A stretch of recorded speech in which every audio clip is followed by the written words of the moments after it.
ముందుగా నిన్న మహాత్మా జ్యోతిరావు పూలే గారి విగ్రహం మీద కొంతమంది మతోన్మాదులు తెల్లాపూర్ దగ్గర దాడి చేసిండ్రు. దాడి చేయడమే కాకుండా ఇష్టానుసారంగా మహాత్మా జ్యోతిరావు పూలే గారి మీద దుర్భాషలాడుతూ వాళ్ళ విద్వేషాన్ని కూడా కక్కే ప్రయత్నం చేసిండ్రు. ఇక్కడ విచిత్రం ఏంటంటే శివాజీ మహారాజ్ గారికి జైగొడుతూ పూలే గారిని నిందిస్తున్నారు. అసలు శివాజీ మహారాజ్ గారి చరిత్రను తవ్వి తీసిందే మహాత్మా జ్యోతిరావు పూలే గారు.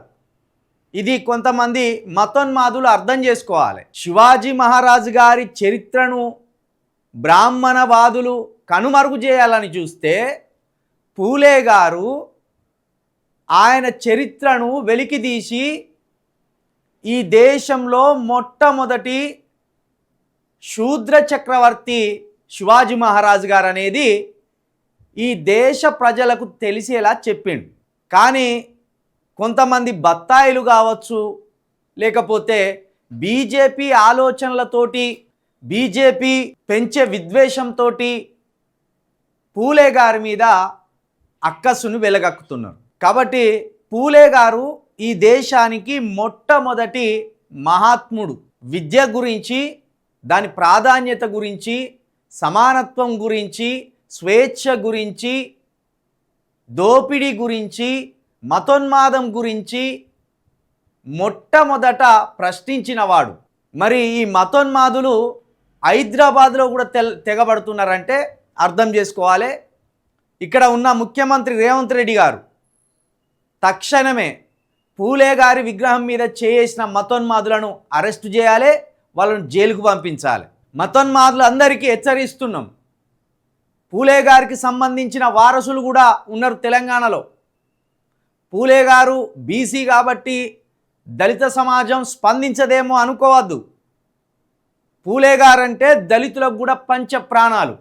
ఎందుకంటే మొట్టమొదటిసారిగా సమానత్వ వాదాన్ని వినిపించిన వాడు, ఆ సమానత్వం కోసం ప్రశ్నించిన వాడు, ఆ సమానత్వంలో భాగంగా ఎదురు తిరిగిన వాడు, ఆ సమానత్వంలో భాగంగా ఎన్నో అవహేళనలకు, ఎన్నో అవమానాలకు ఎదురించి నిలబడ్డవాడు.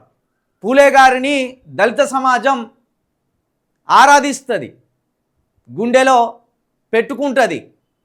బీసీలను, ఎస్టీలను ఈ విభేదాలు ఎట్టి పరిస్థితుల దళిత వారికి లేవు. పూలే గారి విగ్రహం మీద చేయి వేస్తే బీసీ సమాజం మేల్కోకముందే దళిత సమాజం మేల్కుంటుంది అనేది కూడా హెచ్చరిస్తున్నాం.